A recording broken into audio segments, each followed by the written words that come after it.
I'm Carla with Raise to Walk, and it is time for another update in Hack the Saga. So, what is this? So, originally I started this channel to share good thoughts about good words. That meant Bible studies and book reviews. But those words were so good that people stole them. So, anyway, a little bit about this. I originally, back in August of 2024, I started doing live streams about what was going on because I had been hacked since December of 2023. I had started reporting it to authorities in April of 2024. No one did anything. And so since I wasn't getting any response, I started live streaming about exactly what was going on. And this is the saga. This is actually, I think, episode number 64, I think.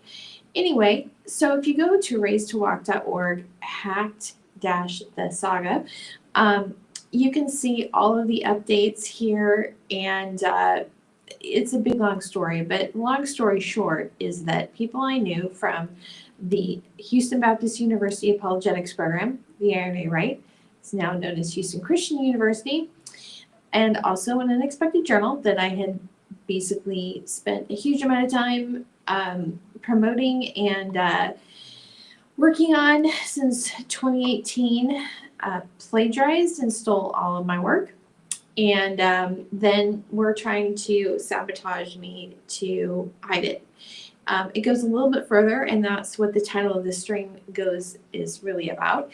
You say, how do these people get away with this? Well, part of it is that, when it comes to what I found is that I've reported these things to multiple police departments and multiple authorities.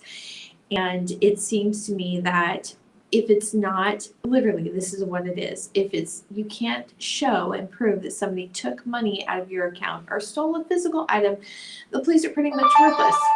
That's just, sorry, I don't know why this is allowed, but anyway, they're pretty much worthless. They won't do anything. I even reported a stolen bank card that had charges attempted against it, and they didn't do anything about it. So anyway, let me turn this off. Anyway, so basically it doesn't seem to me like they do anything. At least they don't do anything for me. That's basically what it is. So when we talk about entrenched corruption, how, even though I have absolute physical proof about this and that who is involved, why don't they do anything? Part of the reason is, and I think a big part of the reason is that, number one, they have to do work to do this, right? And the second thing is that the friends are also federal contractors, and so they have fake sock puppet accounts that puffs off like the government agencies' social media accounts, like the FBI, and so I guess that's so important to them that they just think that criminals puffing off their social media account is more important than upholding the law and stopping the criminals. But anyway, so we're going to talk a little bit about entrenched corruption. And the thing that brought this to mind, because this is the thing, I've been sharing updates on stolen homes, fraudulent sheriff sales, literally have documented proof of this. Has anybody done anything? No. It is like the craziest thing. I have evidence of a massive counterfeit ring. Has anybody done anything? Not that I can see, or at least they haven't contacted me. Okay, so anyway, but it's like, I don't know if it's just inertia or, again, it takes effort. I don't know. I don't know what the deal is. But anyway, the reason that I titled this Entrenched Corruption was that the thing that brought this to my mind was a story about a hiker that got stuck in quicksand in the Arches National Park, and they were rescued unharmed. Now, here's the deal. This is just an FYI. If you watch any of my live streams, oh shoot. Let me see. Let me do one more thing. If you watch any of my live streams, you know that sometimes it is a little bit of an adventure. And why? Oh no, I have this right. Never mind. Just seeing who was on the stream. Because same people trying to, their strategy is basically trying to, it's not, their strategy isn't stopping what they're doing and finding a legal way out to at least salvage some of the damage and destruction that they've done to their lives and everyone around them. No, their strategy is to come after me. So they usually like have interference in the live streams. And what they were doing today was I was setting up my slides. This is in Restream, and so I was setting up the different scenes, and somehow I guess I'm gonna have to do a reauthorization and change the password and stuff on this.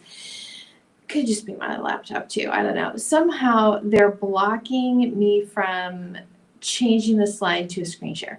So I have it all scheduled out, but I couldn't actually schedule the things that I wanted to. So some of these little transitions may be a little bit of a challenge. But so we're going back to this hiker, right? So this guy goes and he's hiking in the park, and he's in this canyon, and he comes across some quicksand. You can see a picture of this. Now what I saw was like clips of a drone that had, so basically he was out there, he got stuck, he couldn't get out, and so he had a satellite phone, and he called for help. And so they sent a drone out after him, and this drone footage was released, and there's a lot of accounts online that have used this clip to make clips out of the story. So anyway, so the rescuers use a drone to discover where the hiker is, and then they have to bring out an entire team to pull him out of it, because the more that you struggle to get out of it, the more the suction is, like you get stuck in this quicksand. So they had to bring an entire team out, bring a ladder, and they had to give him they had to time him, like pulling him out. So he had to try to dig himself out, and then they had to do it pull him at the right time, because the quicksand would keep coming back in. And then they had to wait until he could walk out of it, because the weather was really cold and the sand was really cold, and so he had lost feeling in his legs. So it's this whole big thing of trying to get this one person out of the quicksand. So here's the thing about this. This quicksand is really what evil is like, right? And this is my thumbnail. That's, just to kind of give a little bit of idea of what this entrenched corruption. So when you start slipping into evil, it is like quicksand. It like pulls you in, and the more you try to get out, right? The more you try to work with it, you just get further stuck in.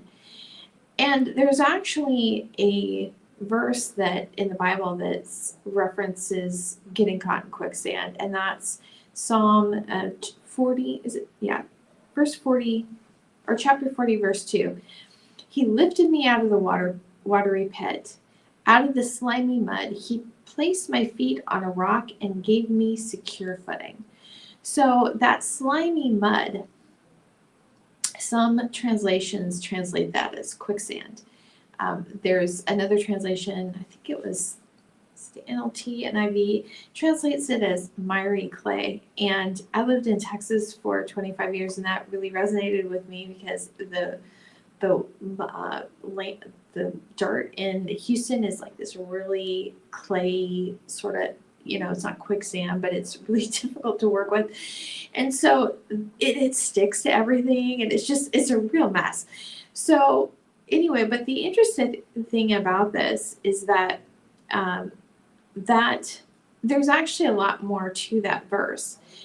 And this is the commentary in the Net translation. If you've watched my Bible studies, I mention the Net translation a lot because it has a lot of textual commentary on the verses. But this is what the Net says. The Hebrew cistern or roaring, the Hebrew noun bore for cistern or pit, is used metaphorically here of Sheol, which is death, right?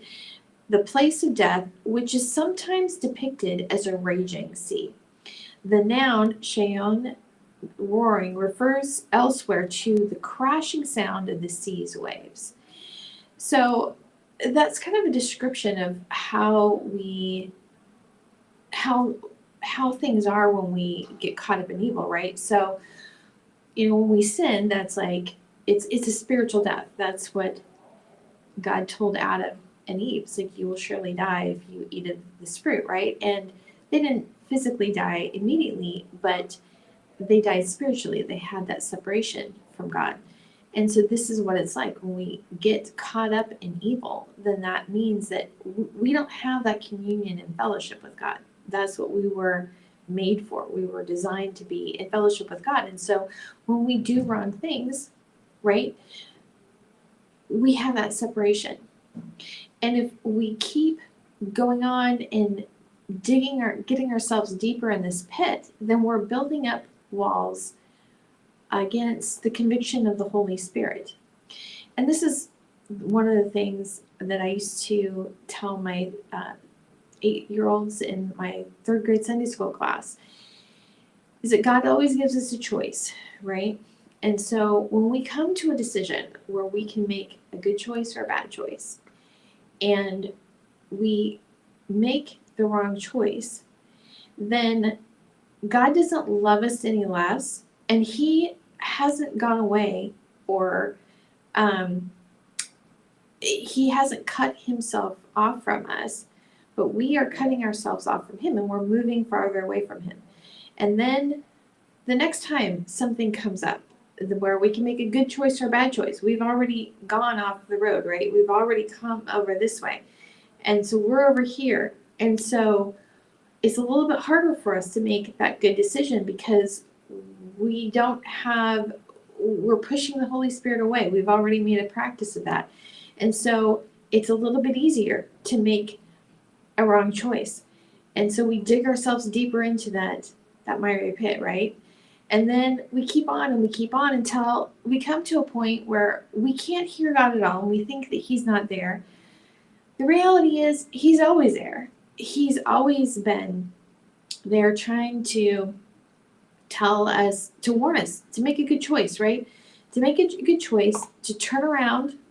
I have another live stream, turn around, don't drown. I mean, that's what Ed Emmett used to say when he was telling people to get out of the way of a hurricane. You'd think that'd be common sense, but a lot of times people don't have common sense. They think that they're exempt from forces of nature or from God's law, that they can do whatever they want because it's more convenient to them. And that's just not the case.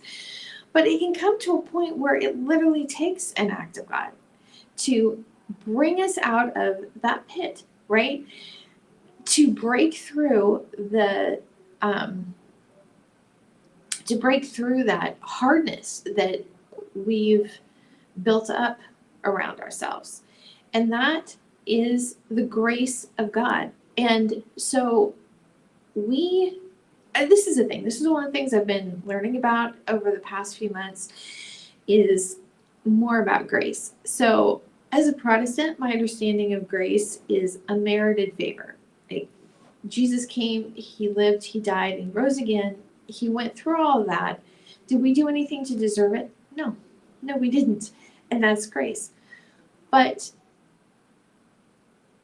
Catholics see grace a little bit differently. It's something that is a gift, but it also requires a response, right? And I guess maybe I have a little bit different understanding, like how I've been taught, right?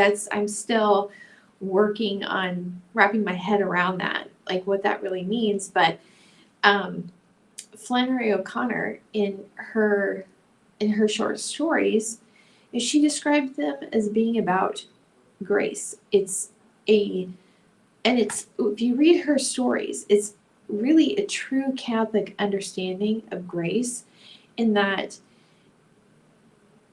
it's God interrupting our comfortableness in our sin.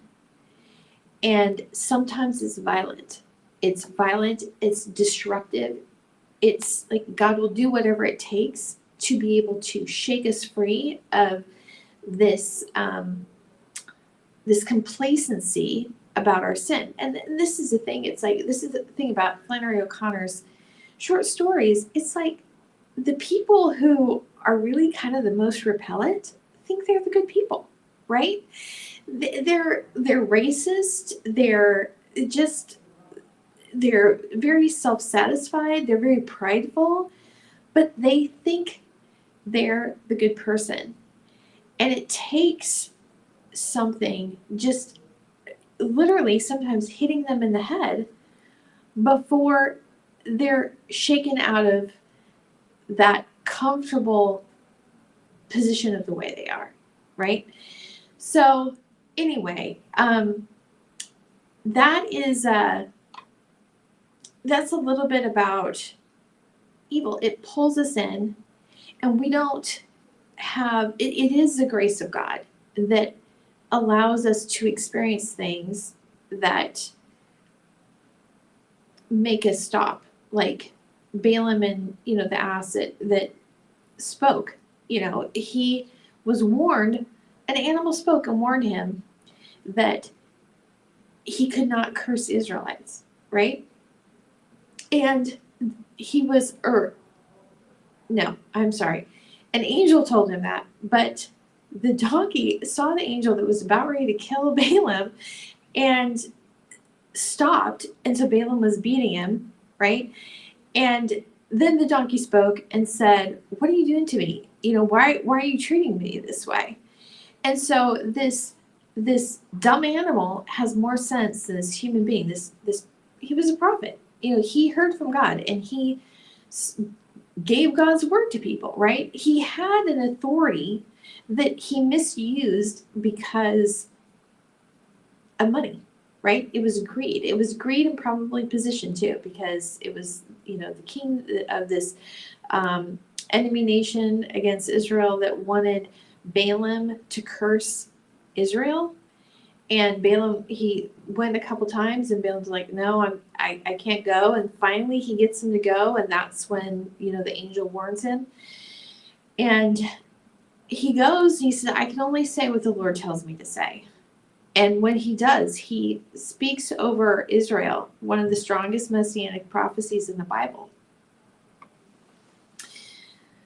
He spoke a blessing because he couldn't, that's what God had for him. But his actions, he went to this enemy nation and told the enemy king how he could manipulate the situation and cause the Israelites to bring a curse on themselves, right? So I'm not going to get into that. This wasn't meant to be a Bible study, but I'm just saying, it's like, was Balaam really repenting?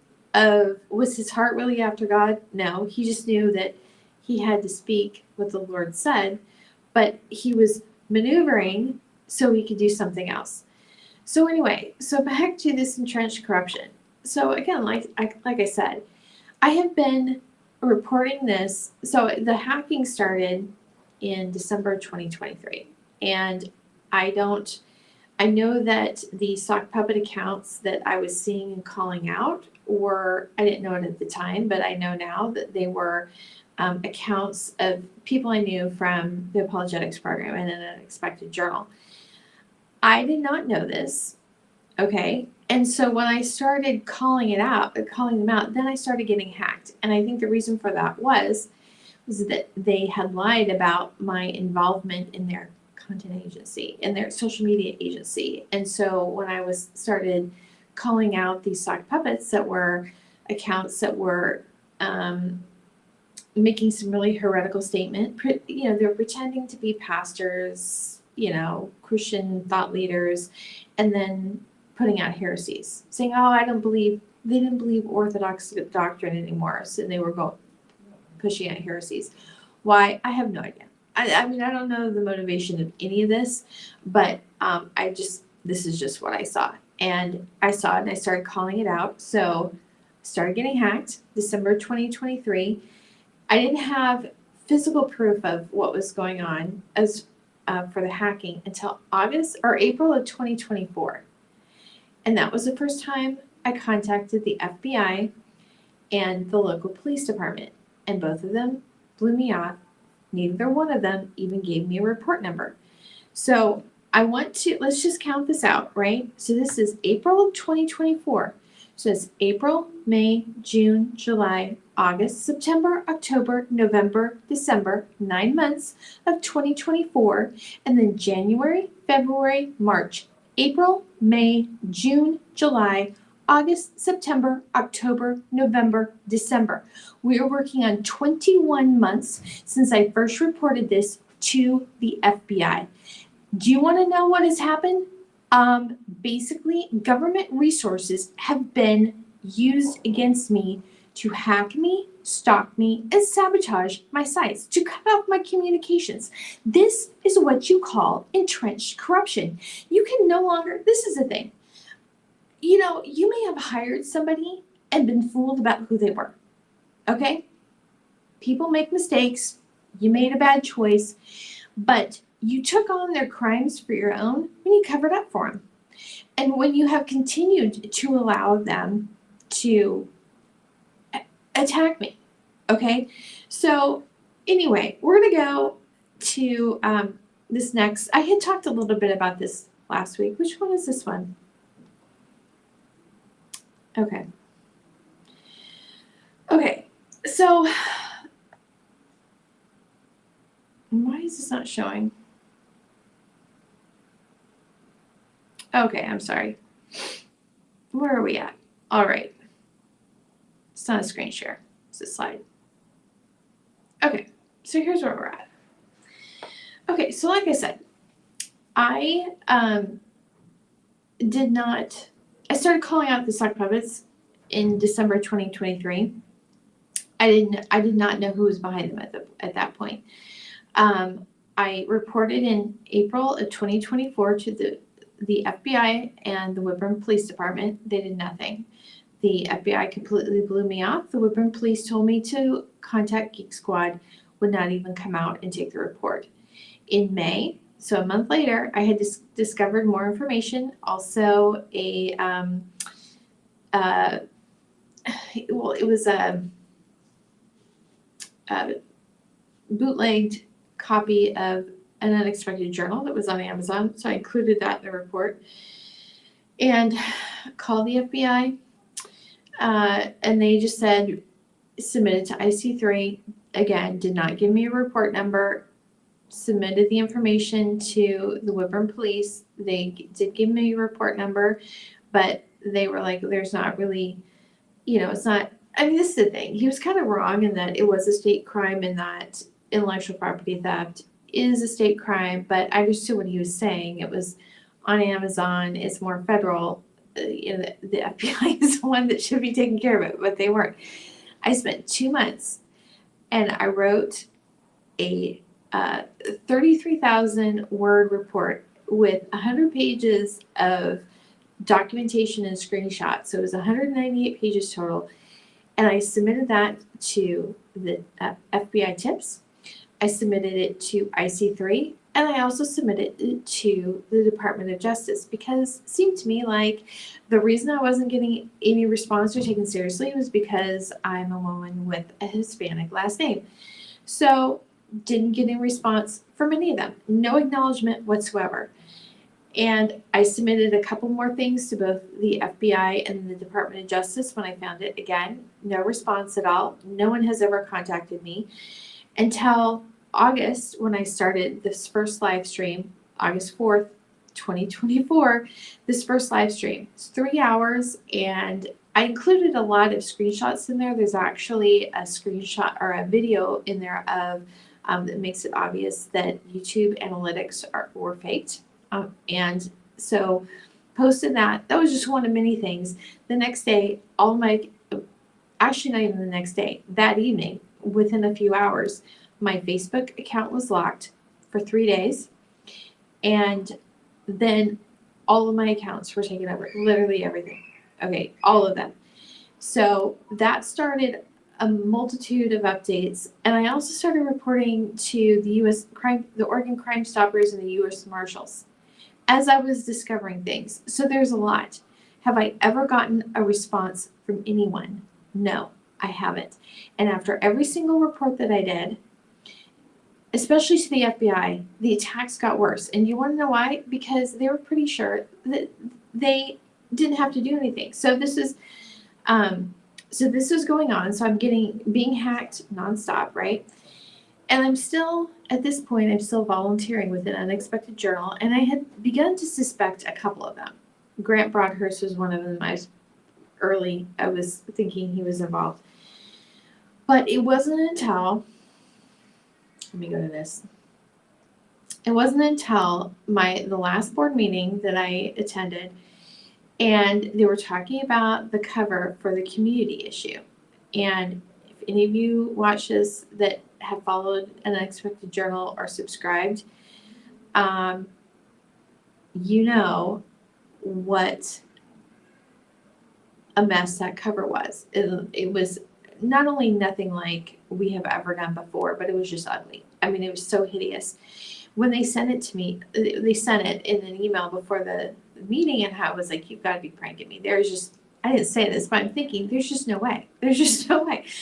So we go into the meeting, we're talking about, at this point I'm thinking, okay, maybe it's just somebody that would like to do a cover and they're just not very good at design. And my response was, I said, well, this is the thing. We can, if somebody wants to do this as a contribution, that's one thing, but I don't know what their skill level is. And I respect people's time, and I don't want to ask somebody to put a lot of effort into something to try to work on them with this cover, right? When they just don't even have the skill to do it. I mean, they could put a lot of time in it and it's never going to get to the point where it would be usable. That was my position.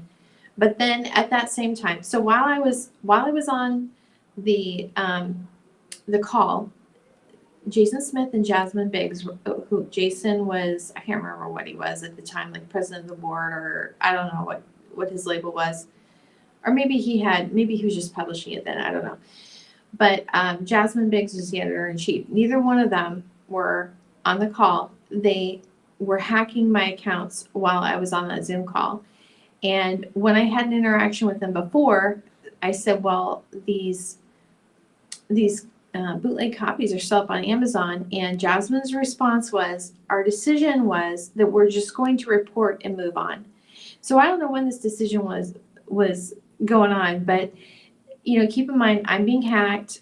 I'm suspecting Grant is involved in it, and I can tell that my essays are being targeted. And I was like, yeah, that doesn't work for me, And so anyway, I just want to show you this. These are the last interactions. So the one on the left is my last interaction with Jason Smith. The one on the right is with Annie Nardoni. Annie took over as editor-in-chief. No, what was she? I think she took as president of the board after Jason stepped down, and Jason was going to be taking over the production part of it with his Wooten Major Publishing. That's what it was. But anyway, you can see that my last email with them was on that. It was on August 15th because I decided, you know what, I'm done. I don't know what's going on here, but there's something screwy going on, and I'm not dealing with this anymore. And so anyway, I'm going to read this because they've been faking my involvement with them for ever since. So let me show you what this is. So you can see here, this is the final notice. I sent this on Thursday, August 15th. Okay. Jason replied the next morning, and this is what I'm going to do. I'm not going to read the whole thing, but I'll print this out and I'll put it up as a PDF on my website with this. And then, so I sent it to everybody on the board, but Jason responded. Then Seth had a short note, and then Annie Nardoni also sent a message acknowledging this, right? Okay, so anyway, let's go here. So you can see here that I sent it to the journal email, Jasmine Biggs, Annie Nardoni, there's Jason Smith, Jason Monroe, Josiah Peterson, Abby Brock, what was her name? was Thompson, Brockman, Abby Brockman, Zach, Grant Broadhurst, and then Seth. Seth has multiple emails. So I'm just going to read this. Okay, so there's no confusion about this. Good evening, everyone. Please take this as my resignation from the board of directors. My vision, priorities, and values no longer align with the board. Also, as I will be vigorously seeking the prosecution of the theft of my intellectual property, and some of that theft has been of essays I submitted to the journal, being on the board could possibly become a conflict of interest.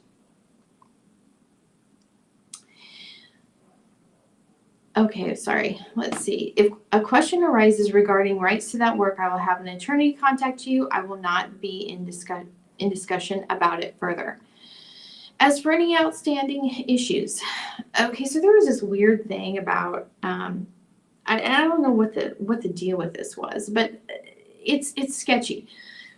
Joshua Pullman supposedly sent an email saying that he wanted to change a footnote in his essay that had been published in, I think it was a Dostoevsky issue, because his dissertation had been approved.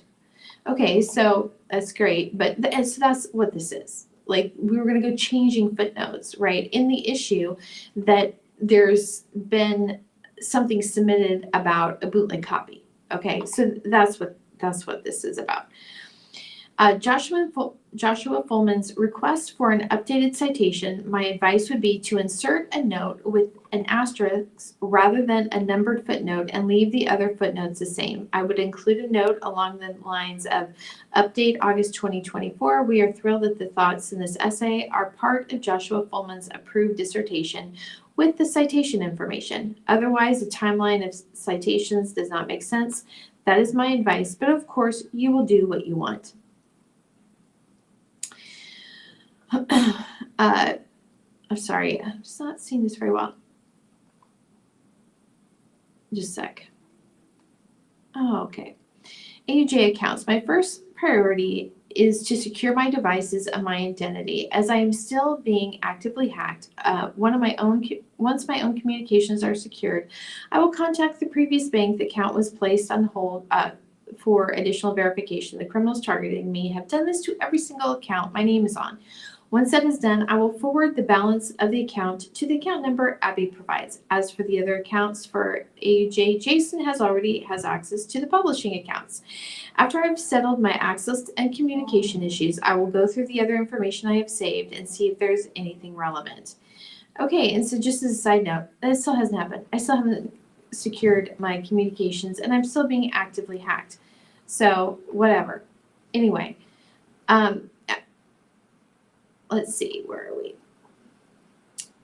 Okay.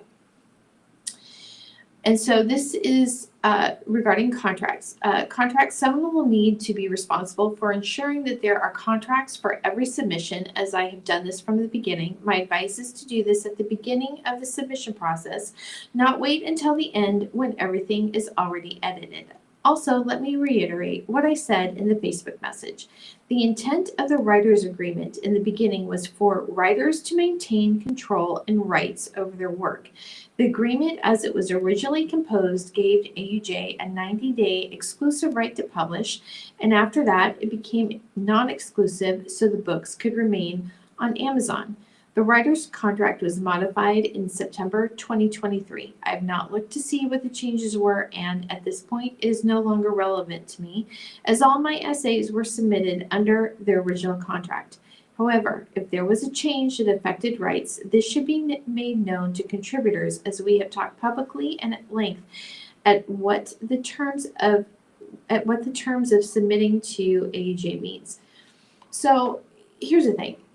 I honestly, I still don't even know what the change was in September 23. I don't know, but there was all this weird stuff going on. I could tell that, my essays were being sabotaged. I knew that at least Grant and I was beginning to suspect Jason were involved, right? And so I didn't know if they had changed the terms of the writer's agreement to make it so that they could do whatever they wanted with it. I mean, this is the thing. The intent of the original writer's agreement was that the writer always kept the rights to the work, that the journal would just have an exclusive 90-day right to publish. And so that just meant, like, please don't be going and publishing it anywhere else while that's still our current issue. That was it. And then they could do what they wanted with it. I mean, we asked that they would put a note that it had first had been seen in or published in whatever issue of the journal, but it wasn't like we were going to go after them. We just wanted to, cover our bases so we could publish the issues. And then, because we weren't paying them. We didn't pay anybody. So we just, wanted to protect us, but also, they would keep the right. So I don't know what the change was. And the thing is, let's just say, I don't even know what's going on with that journal now. If you go to an unexpectedjournal.com, they haven't published anything since the hideously ugly Dorothy Sayers issue. So I don't know what's going on with that. But the thing is, the things that I submitted them as I wrote them. They don't have a right to change it. They don't have to have a right to publish it somewhere else. They don't have a right to assign the rights to anyone else because the journal doesn't own it. It had a license to use it. That's basically what it was. So anyway, I just wanted, as I was leaving, I wanted to make that clear because especially in our live streams for the launch parties, I had said that, I've said it multiple times, that this is what it was. And so that is, that was the understanding. So if they went and changed it, then they needed, in my opinion, to make it clear that if it, I don't even know, because I don't know how it was changed, but if there was a significant change, it needed to be clear. And I wanted to say that. So whatever they were pulling afterwards, at least I could say that I made it clear that what I thought should happen. Okay. Okay.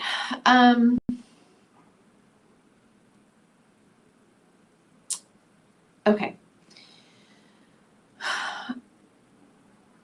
Okay, this is the thing. What I'm saying is, the first line's a little bit hidden. Okay, so I gave AUJ the right to publish my work in those particular issues. I did not grant right to assign those rights to another entity or to reproduce in other volumes or for other purposes. That is my understanding and how I will proceed if the issue arises. Contributions. With the amount of theft and AI generation proliferating, I would institute a check for plagiarism in AI and add that to the writer's agreement where they already certify that it is their own work. But of course, you will do what you want. Contributors. With the amount of identity theft and stolen work, as I mentioned in our last Zoom meeting on August 8th, I think it would be wise to begin to verify the identity of the contributors, even if they're writing under a pen name. Amazon just announced a little over a week ago that they are making more efforts to verify identities of publishers. I have not researched this, but I am sure there are any number of bookkeeping and payment services that will do this, but of course, you will do what you wish.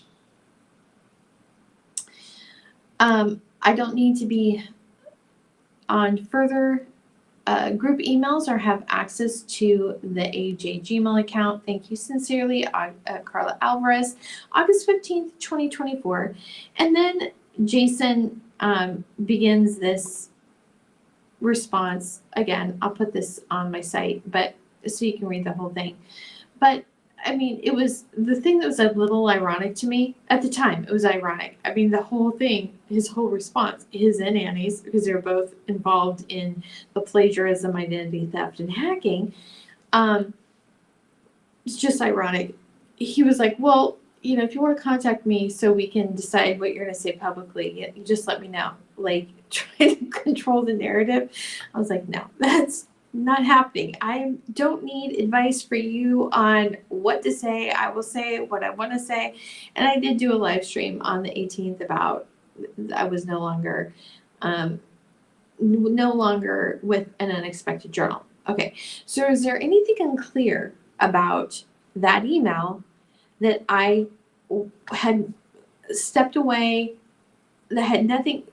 Would you think that I was still associated with them? Because here's the thing. they've been, yeah, this is this big long thing. I'm not going to read this whole thing because it's just a bunch of BS. But anyway, but I'll provide the thing. Okay, so this is what I want you to look at. They had been dropping, I don't know what they did. Like I said, they had a Google Family group on my main account, right? And somehow, I don't know. So it seems to me like somehow they still have some back end access into that Gmail account even after I deleted that family group. But they had been dropping essays for the Sayers issue that was coming after, the only one they produced after the community issue, into my Google Drive. And that continued up until through May of 2025. So this is August 2024. They're still doing this, right? Up through, I'm still getting these essays like I'm a part of it. And then, do you see this here? This is, let me make it bigger. This is November 16th. Okay, so it says action log, January 18th. This, I looked at it. It's a, I don't even know. It's like actions of a, like some EPUB editor or something, and then the Sayers manuscript, I guess. I don't know.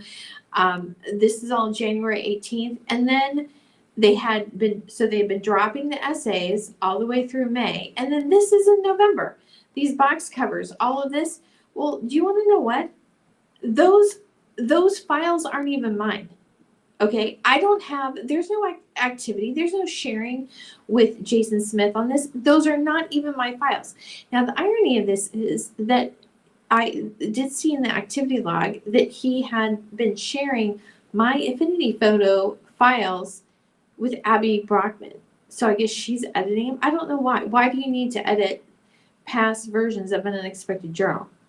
What are you altering in them? I don't know. So anyway, so when I first looked at it and I was talking about this in some of the other live streams, I thought those were those Affinity photo files. Okay, so that's not even showing on the log here. These are faked and altered. These are, I opened them up. What they did, they're covers that basically have the issue information removed, like what I would always put on the bottom. That's off. I mean, anyway, I don't know what the point is, but it seems to me that they were still trying to fake my involvement with the journal as late as November 15th. So this also begs the question. So what is the point of this, right? Because Jason knows and everybody else on the journal knows that I'm not involved, right? I have nothing to do with it. It should be that Jason and I are the only ones that would be seeing this, right? The activity, this is on the Google contact, the only activity here. So this is faked activity on a Google contact. Those aren't my files. I mean, I did a search. You didn't even plan them on my laptop. I did a search. They're not on there. They're not my files. So what is the point of this? And like I've said in other updates, they've been altering my Google Photos generally, like putting false names on people and deleting photos. I mean, this is the thing. What is the point of this fabrication unless if there is somebody, authorities that are illegally accessing this to get proof of what's going on? There's no point otherwise. There's absolutely no point. Unless if somebody is illegally accessing my files, there's no point to putting this crap on my Google Drive, right? So this is an activity. Maybe he could show them his side, but it's faked. This is faked and altered on Google Drive or on the Google contacts. They've been faking things on Google Photos, and I don't even know how they've been putting these things in on my Google Drive. There's no point to it unless if it's proof for something. So they've been trying to fake my involvement all this time. I have never once had anybody contact me. No, nobody with the FBI, nobody. I have gone physically in to FBI offices. The Portland and both the Salem one, both of them blew me off. Both of them. I have gone into multiple police departments. I have never had an actual case number or case opened. I've had received numbers of reports, but they've never opened a case and actually investigated. I've been told that hacking isn't a crime. When I found that a Google family group with Phil Talens, Dean of the School of Christian Thought, on my website, that number one on that hacked in Google family group, the guy reported it to, so well, I don't know if there's any crimes that have been committed here. I don't know. And then the last time that I went in, found another report with the Salem police, including when they had, and there's more things, but including that they had been stealing documents of the Afghan families that I had been working with and sharing it with Jim Swayze and Grant Broadhurst. Jason Smith did that. The police officer said that identity theft wasn't a crime. That's also not true. It's a state and a federal crime. So anyway, every time I have gone in to talk to somebody, I've been blown off. But obviously there's someone that's accessing this for some purpose. And so I just have to say, I don't know what kind of goat rodeo is being run, but if you're letting these lame-ass losers run circles around you, you deserve to be embarrassed. That's all I have to say. You should be embarrassed. If not only one, okay, so you were fooled, right? You were fooled thinking that they actually knew what they're doing. Okay, but now you're just looking like a complete idiot, like just believing whatever they tell you. I don't know. I don't know what it is, but all of it is straight up illegal. And this is the thing. When you continue to cover for other people, let's go back to this entrenched corruption. How, it gets harder and harder for you to get out of it. The more things that you allow these losers to do, the more tied you are to their crimes and the bigger criminals you are. So it doesn't get better. This is a great example of the difference between iniquity and sin. Okay, so sin is just doing one thing. Like maybe you just didn't take action when you should have and fired them, right? Maybe you just didn't. That would be like a sin. That was a mistake, this one mistake. Iniquity is when all of these things pile up. That's the difference. It's the compounded effects of all of these unconfessed and unrepentant sins. So this is November, right? So Jason's still trying to pull some stupid stuff in November 16th. What? I don't know. I don't know what it is or why they think it's so freaking important for them to fake their involvement with me. I don't know, but I have never had, my only association with them is that I graduated from the apologetics program at Houston Baptist University in December 2017, and I did the bulk of the work on an unexpected journal from 2018 to 2024. Okay, so that is literally, they benefited from my work, and then that wasn't enough, and so they were stealing from me. I don't know. So anyway, what else do I have here? Okay, that's another one. We'll go back to that in a little bit. Oh, let's just do this now. Okay, so here's another thing. So this is one of the very few Twitter accounts that I actually interact with anymore is the Seal app. And that is just because they didn't have very much interaction, and it's a nonprofit that is pretty cool. I used to talk about this in my Kabul Hope updates, but it's an app where you can buy care packages, and you can either send it to a specific person, a specific family in Afghanistan, or you can just say, hey, I'm buying this, give it to somebody in need. And they verify who the people are. I mean, if they are doing the things that they say that they're doing, it's a really great program, and I think it helps people feel more comfortable about giving in the area where there's a lot of fraud in aid. So you can see directly who is benefiting, right? You can also, so their motto is buy good and do good. So do good is when you like buy care packages for families in need in Afghanistan and other countries there, but the buy good allows these, it should be these artisans in those areas to be able to sell. It's like an Etsy for Afghans, basically, their products and help them learn. So you're buying directly from somebody. It's like going to a craft market, like Christmas craft market, but doing it with people who are in Afghanistan. So if they're actually vetting all these people and doing what they say they're doing, then, it's a good thing. So this is one of the very few Twitter accounts that I interact with, because they had so little interaction on their account. It's the only one I have on my Race to Wax site, or a Twitter account, that I have a notification for. And so anyway, they posted this thread about they were helping street children in Afghanistan, and they said, we went and we asked what they wanted, and they didn't want food or clothes, they wanted a bike, and then they said when they realized that these bikes were going to be taken with them, you can see their faces, they were so excited. So anyway, I just, here's the thing. Not that I'm an expert, okay? I'm not, but these kids do not look like they're Afghans to me. They just don't. I mean, they could be, I guess. I don't know.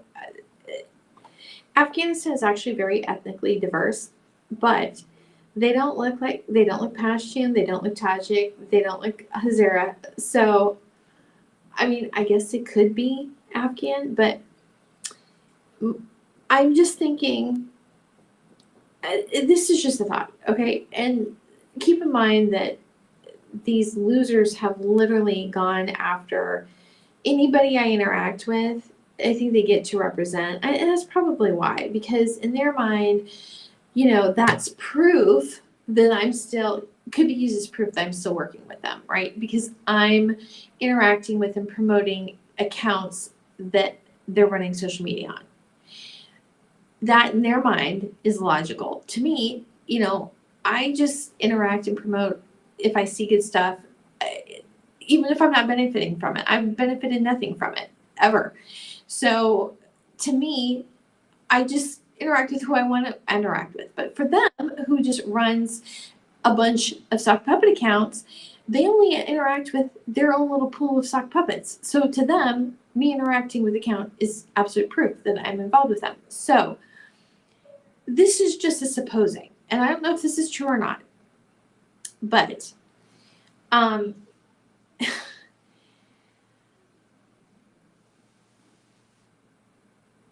here's the thing.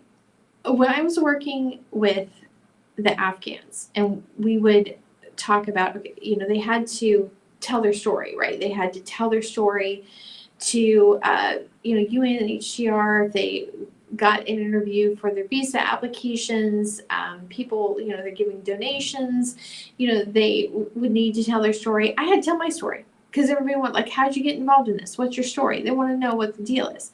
And I always told them, never embellish your story. Never, ever, ever. Your story is your story. It is enough. It is enough as it is. Do not ever add to it or embellish it. And the reason is that if you tell it, most of your story may be true, right? Could be 97% true. But if you add a lie in there, and the person you're telling it to knows it's a lie, then your entire story is going to be discredited. They're not going to believe you about anything. Okay? So here's the thing. If that's the case, if these jackasses have maybe they went and offered to do their social media for free or something, because they're like, oh, we really like what you're doing, but really they wanted to like try to show we had a connection or something. I don't know. if that's the case, if this isn't true, this story is not true, a lie can never serve the truth. It can never serve the truth. And the other thing that makes me just go about this is that it's the thing. They're a bunch of creepy jerks, and they literally like monitor my phone all the time. And I was at St. Edward's Church, and a priest came in that had been doing, I don't even remember where it was now, but anyway, he'd been doing a ministry over in Eastern Europe somewhere. I can't even remember where it was now, but anyway. And he said, these are pictures of us giving them, their Christmas gift, and it's this big bag, and they were just so excited. They thought that it was going to be taken from them, that they weren't going to be able to keep the bag. This sounds almost exactly like that. And that's the other thing that makes me, besides the fact that the kids don't look Afghan. And again, I know that there's a lot of ethnic diversity, and it could all be valid. I don't know. But anyway, the other thing too, you want to know the first thing I thought of when I saw this? I'll tell you the very first thing I thought when I saw this. This kid on the right, it looks like Harry Wales. It's like, it's just, anyway, I just have a hard time believing this story. It could be true. It could be true. But I just want to say this is just a warning for anybody who has a business or a nonprofit. When you are, this is the thing, I think that, those of us who grew up in the non-internet era, right, where we didn't have social media, sometimes we don't always take it as seriously as we should. It's just a Twitter post, it's just a Facebook post, whatever. But this is how a lot of people will know who you are, right? And so when you hand over the keys to your social media account, you're basically letting this company tell your story, right? And represent you. And if they aren't trustworthy, they can do a lot of damage. Like this is the thing. One of the professors at the apologetics program at HBU was Nancy Piercy. I've read a couple of her books. I've listened to her speak at conferences. Never heard, there was everything I really felt was really off, but I got a negative opinion of her because of what was being posted on her social media account. So this is the thing. So my advice to you is before you choose, first of all, never, whatever gets posted on your social media account, whatever posts, like initial posts, make sure that you sign off on them before they post. Okay, I don't care what it is, make sure you sign off on it, because this is the thing, that is your name. That is your image, your business. That is your reputation. The people that are posting it, it's no skin off their nose, right? Because they're not known. They're not putting their name to anything. Okay, so I would sign off on every single thing, and also I would go through maybe at least once a month and see what kind of activity is going on in the comments, and look at, is my account responding in the way that I would want it to, right? Also, before you hire somebody, I would ask them what their understanding is of your business and your clients. I would ask them what their position on AI is and how they use it. I would ask them if they use sock puppets and fake engagement or any other sort of altering programs in their business, because like I said, I've had transcripts faked or altered to remove negative mentions of people. So those things are going on.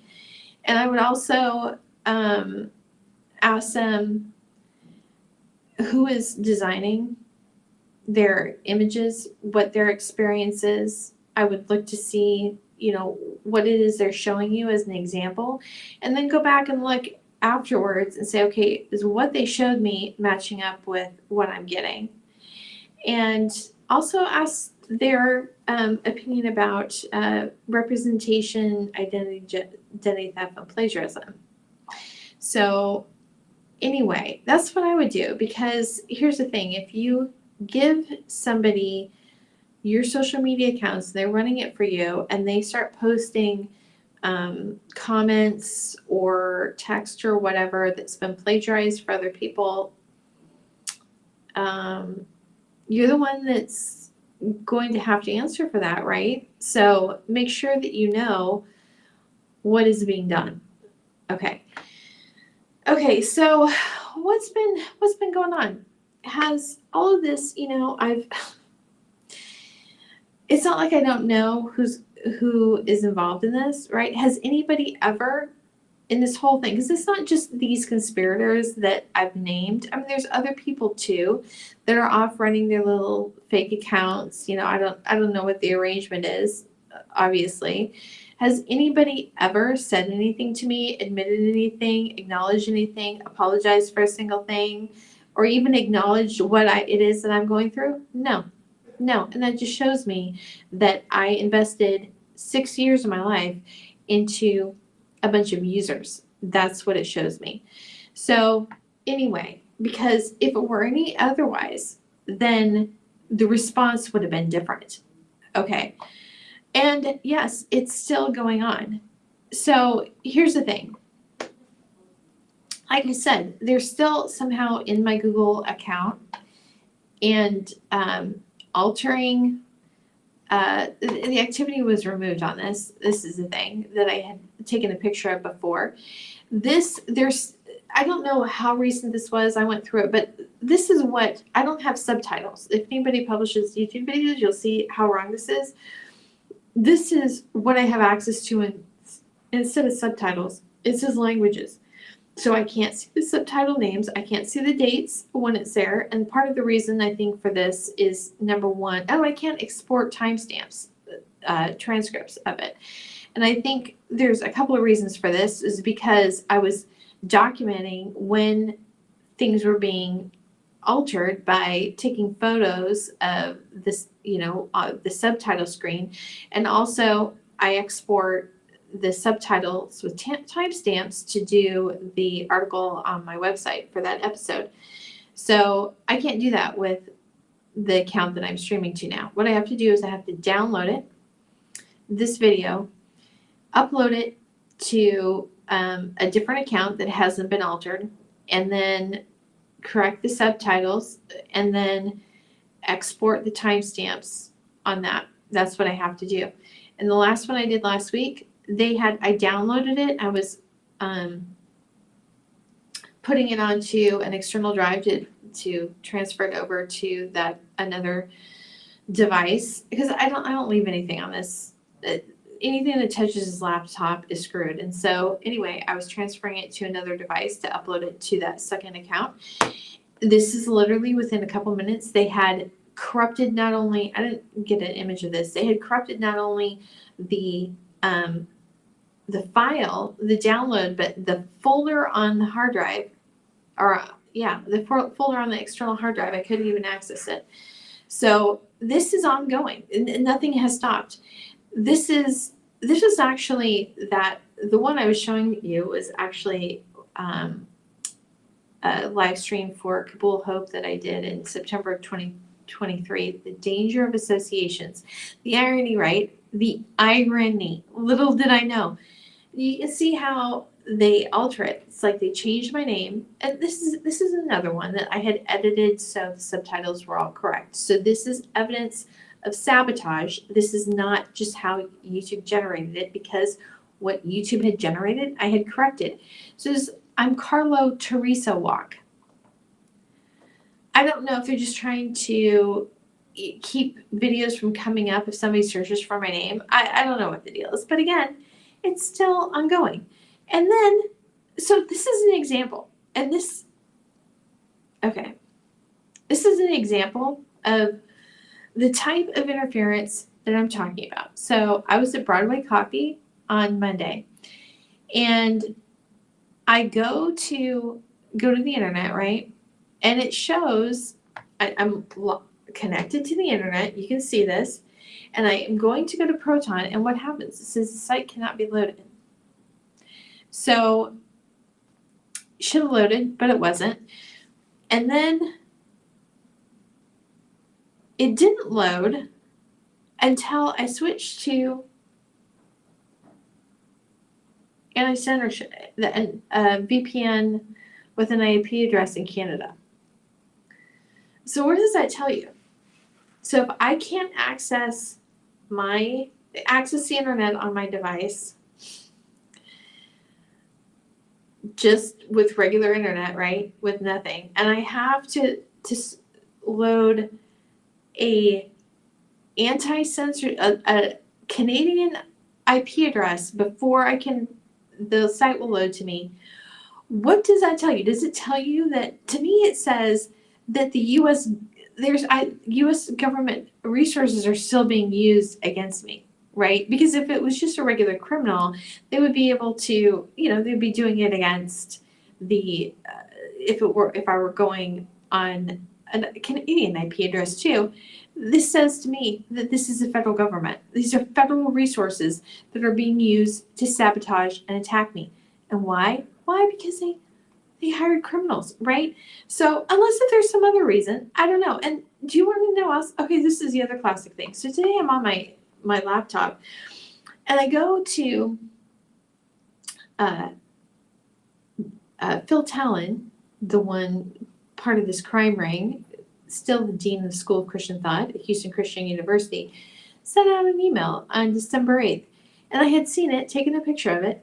So I go on my website, or go on my laptop to load it up. I'm like, oh, what is Phil talking about? And can't find it on my laptop. I had to go to a different device, change my passwords, and then I was wondering if they had been able to delete it out of my email, but it's still there. They just I guess this probably has to do with the laptop. They were blocking the loading of it in some way. And then this is today. This is today. This is at the same. This is the kind of stuff that goes on. So I said before, there's they'll come and bring devices, close to me that they're hacking me through. And this guy comes up. He plugs in the big block with all the cords with the iPad there, and then walks off and leaves. And I'm like, And I was kind of suspicious at the time because, again, this has been going on for a long time, and this is just the kind of stuff that they do. But I didn't do anything about it until I went to change my Proton password because of the way that wasn't loading. And I changed it, and it didn't, when I went to go in and log into a different device, it was saying it was the wrong one. And so I don't know exactly what it was doing, but somehow, and it wasn't my old one either. So it had been changed, but it wasn't what I had changed it to. So somehow there was an intercept between my submission and what the site actually received, right?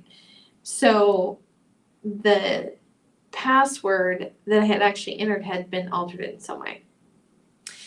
And so, do I know that for sure? No, but I'm just saying cause and effect, and these are the types of things that have been done. And, when I see something with a big mess behind me in the device, it looks to me like that's probably what it is. So, anyway, what we're going to be going to next is this is going to be a lesson from the life of Ahab. And if you know who Ahab was, he was a very evil king of Israel. He was married to Jezebel. And I was just reading this week in my devotions. This is 1 Kings chapter 21. We're not going to read the whole thing, but this is the one where Ahab wants a field of Naboth, and Naboth won't sell it to him. So Ahab pitches a fit. He gets upset, and Jezebel, his wife, is asking him what's wrong, and he tells her. I want this field. Naboth won't sell it to me. And so she's like, okay, don't worry about it. I'll take care of it. So she wrote orders. Okay, so she wrote orders, didn't do it on her own authority. She signed Ahab's name to it and sealed them with his seal. So she's impersonating Ahab. And then she sent the orders to the leaders and the nobles who lived in Naboth's city. So these should have been his friends, right? Should have been people he knew.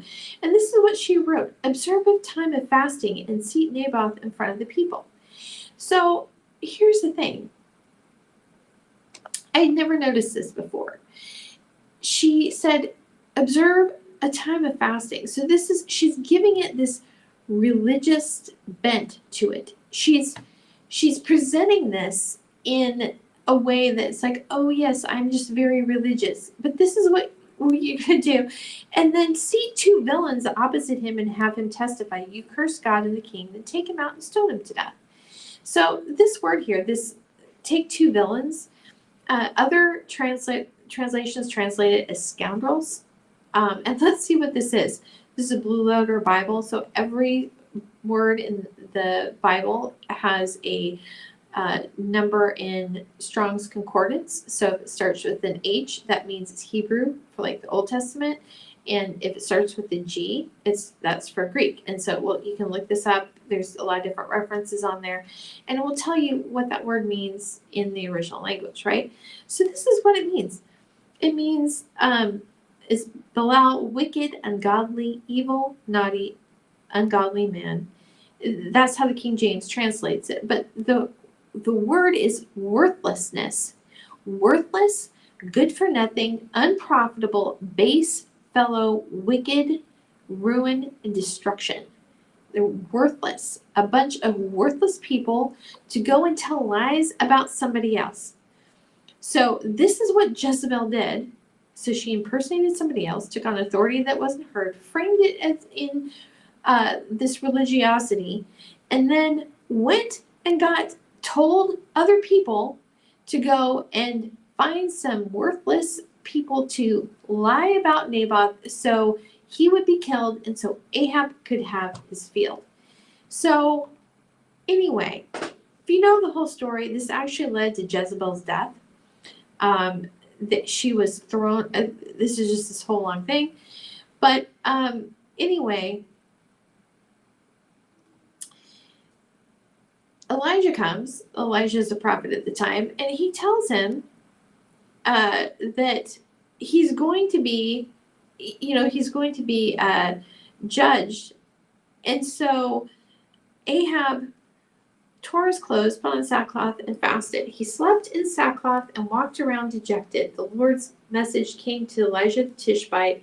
Have you noticed how Ahab shows remorse before me? Because he shows remorse before me, I will not bring disaster on his dynasty during his lifetime, but during the reign of his sons. So here's the thing. Ahab brought judgment on his family, right? But he repented. And so the Lord withheld the judgment, right? The kingdom wasn't taken away from him then, but it happened later on. And I mentioned in another live stream that the book of Kings, so First and Second Kings were originally one book, but it's really about generational iniquity and the judgment. And it's showing that these things that God held off judgment, right? He held off judgment, but eventually the price had to be paid. That sometimes the judgment didn't come for generations. So the thing is, nobody gets away with anything. And so people who think that, they're pulling a fast one, that they have these connections, that they're not going to be held to account, they're fools. And that's being biblical. They are literally called fools because no one gets away with anything. And if you don't take the consequences for it now, then your associates, your children, this is the thing. It's like, we can fall under judgment by people who we are associated with. And nobody gets away with anything. And so if we are going to truly be a people after God, we have to be willing to not only confess our own sins, but also recognize the sins that others we're associated with have done. And we have to be willing to, we have a chance to put a stop with it, not go along with it, right? This is what we have to do. So anyway, I think sometimes that it's easy to excuse ourselves, right? We allow things to happen that we wouldn't want done to us, right? And we think that we're not going to be, it's like, it's not my problem. And this is the thing, when God went to Cain and said, where is your brother Abel? And Cain said, am I my brother's keeper? The answer to that is yes. And in Ezekiel, in chapter 3, the Lord tells Ezekiel very specifically that if you see something wrong, you have to go and tell your own people. You need to confront them about this. And if you don't, then you are going to be held guilty of their sins. That ties into the whole principle, right? We are accountable for our stuff, not just us personally, but our society. We are here to be God's imagers and representatives. And so what he has given us influence over and connections with, we need to be accountable and responsible for. And so if you think that you can't do it, or, like, well, what can I do? Well, first of all, for a lot of people, they could have just said no. I mean, that's a big thing. It's just not be a sellout, not be a coward, not be a crook, not be a criminal, not be a hacker. Could have just said no. But if you think you didn't have another choice, then you're lying to yourselves, because this is what it means. This is in 1 John 4, chapter 4, verse 4. You are from God, little children, and have overcome them, because greater is he who is in you than he who is in the world. So Jesus came to not only deliver us from evil, right, to bring us up out of this entrenched quicksand, but to have victory over it, to spread the light, to be the light. It's like we can overcome these things. We can overcome our fear, our cowardice, our weakness. We can confront evil because the power of the Holy Spirit, who raised Jesus from the dead, is within us, right? We can be walking on the water and standing up to evil if we really trust and believe in God. That's what it means. There's another verse that says, if you faint at the day of adversity, your faith was too weak. What kind of faith do you have at all if you can't ever put it into action? And so here's the thing. There's a lot of corruption in the world. And but this is what John wrote in his gospel, that was written at the end of the first century when the Jewish people were dispersed, where this entrenched denial of Jesus had really become solidified, at the end of the first century, when rabbinic Judaism was in place. There was Gnosticism, there was, oppression from the Romans, and John is writing saying, the light shines in the darkness, and the darkness has not overcome it. That even in spite of all of this, they had people in the church, they had external enemies, they had the Jews coming after them. In spite of all this, he said the light still shines on in the darkness. It's like when God spoke, let there be light. Right? He spoke, and it's this active force. This Jesus is that light, that logos, this power that cannot be stopped. So anyway, but here's the thing. We have to choose, right? We have to choose whether we are going to choose a way of life or choose a way of death. God never forces us to do anything. He always wants us to come to him. He's always ready to receive us, but we have to repent. We can't bring that evil with us. God is light. There's no darkness in him. You can't bring it with you. You have to be willing to leave it behind. And you have to be willing to confess and repent. So anyway, we are halfway through the Festival of Lights. This Hanukkah started on Sunday at sundown. It's going through the 22nd. So I hope that wherever you are reflecting on that light of the world and really letting the Holy Spirit be that within you, to be the light within you. So anyway, that's enough for today, and I will talk to you later.